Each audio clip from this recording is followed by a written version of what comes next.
Hi everyone, I'm Yan Mopai. In today's video, we're doing a hands-on test of the 8170HX GPU setup. We'll verify that each card's RAM is indeed 64GB and confirm the PCIe lanes are running at PCIe to 0.0 times 16.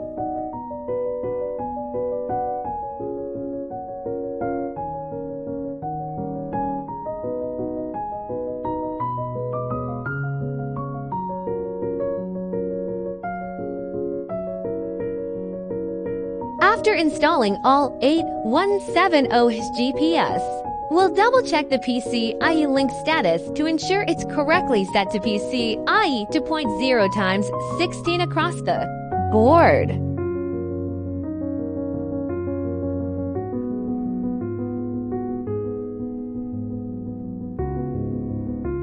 Run VLLM.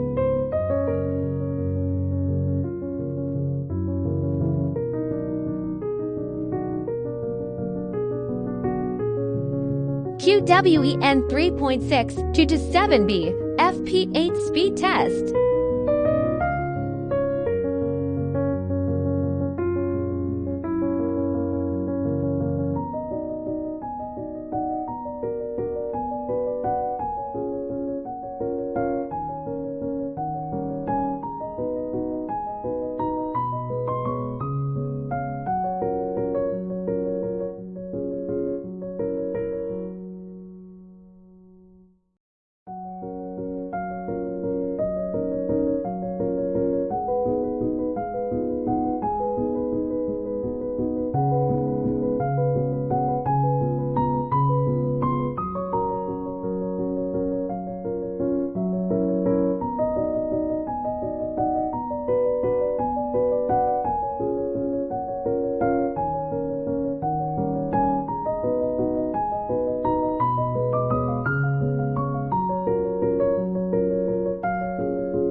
DeepSeek V4 Flash.